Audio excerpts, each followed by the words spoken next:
Daniel capítulo 11, versículo 32. Nós vamos ler a parte B do versículo, irmãos. O povo que conhece o seu Deus se esforçará e fará proezas. Irmãos, hoje muita gente, não é, dá desculpa para não conquistar aquilo que o Senhor deseja que Ele conquiste. Muitas e muitas pessoas mesmo, não é? Elas dizem, olha, o que eu já conquistei está bom demais. Ou falam, não é?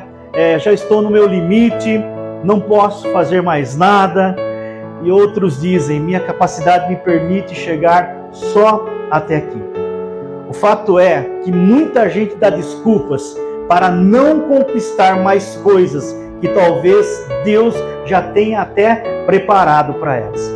Uma coisa que precisamos aprender, meus amados, é que enfrentamos situações que vão além dos nossos recursos, mas nunca além dos recursos do nosso Deus.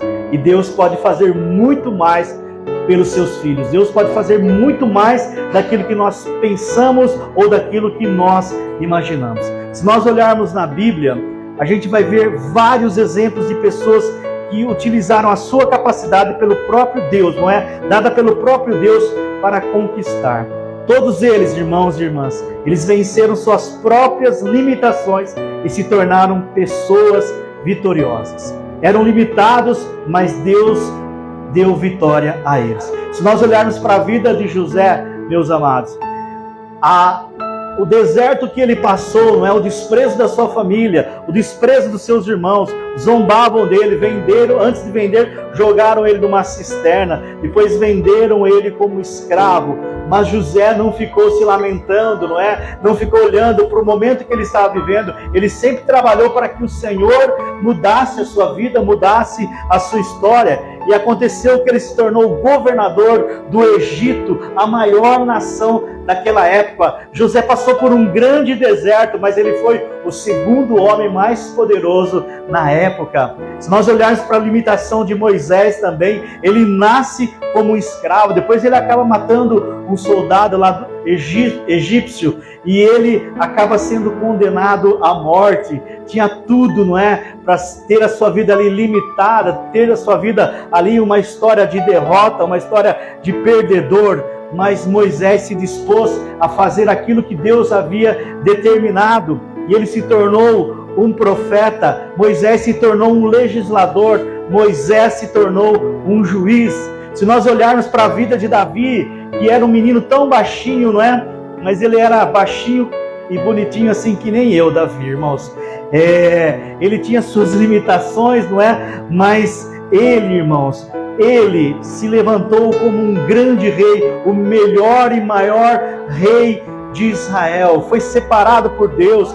Deus disse que Davi era o homem segundo o seu coração. Na limitação dele, Deus usou com força. Deus usou para fazer coisas grandiosas, não é? E nós também, irmãos, se nós acreditarmos, se nós confiarmos, nós podemos ir muito mais além daquilo que nós somos. Podemos também fazer muito mais que tudo do que fizemos até agora. Você pode muito mais, meu irmão e minha irmã. Muitos hoje, infelizmente, não é? Estão tomando decisões diferentes em relação à sua capacidade. Muitos hoje, irmãos, na igreja, estão satisfeitos e estão acomodados. Quantas pessoas estão acomodadas? Quantas pessoas estão vivendo uma vida sem conquista e estão inertes, estão paradas? As pessoas às vezes aceitam a miséria para a vida dela. As pessoas, até cristãos, aceitam derrotas.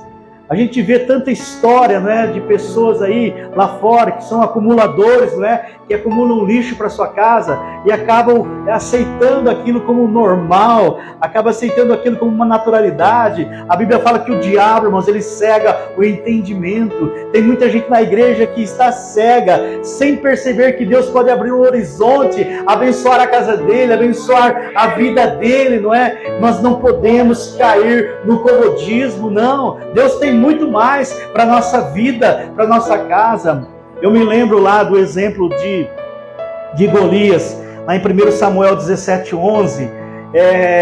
Golias afrontava o exército de Israel, ele afrontava o rei, ele afrontava os soldados, e ele falava coisas, e a Bíblia fala em 1 Samuel 17:11, que os seus soldados e o rei Saul ouviram a afronta de Golias e eles ficavam apavorados, ficavam com medo, não é? Irmãos, Deus tem muito mais para a minha vida, Deus tem muito mais para a sua vida, que você não pode aceitar a afronta do diabo, aceitar a afronta do inimigo.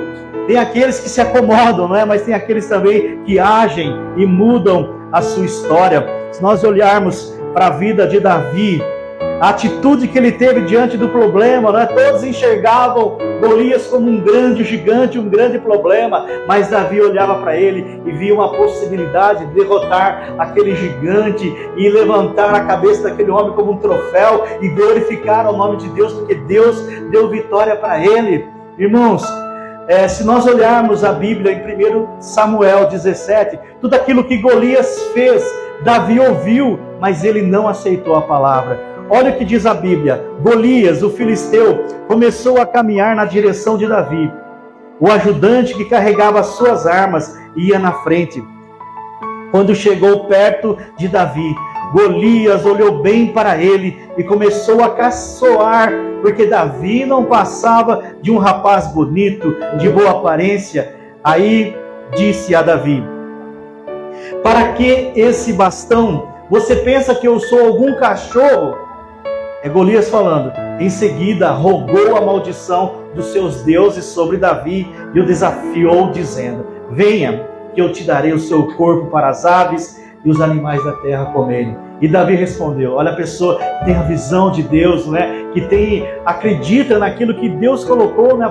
O potencial dele não estava na força dele, mas estava em Deus. Olha o que Davi fala, meus amados: você, Golias, vem contra mim com espada, lança e dardo, mas eu vou contra você em nome do Senhor, o Todo-Poderoso, o Deus dos exércitos dos israelitas, que você desafiou hoje, e hoje mesmo o Senhor Deus entregará você nas minhas mãos. Ele estava profetizando aqui, irmão, diante do inimigo, diante daquele grande obstáculo que se levantou contra ele. Ele declarou assim: hoje mesmo o Senhor Deus entregará você nas minhas mãos. Eu o vencerei e cortarei a sua cabeça e darei os corpos dos soldados filisteus para as aves e os animais comerem.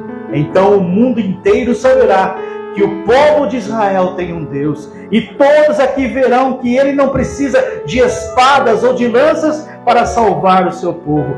O meu Deus, ele é vitorioso na batalha e entregará todos vocês nas minhas mãos.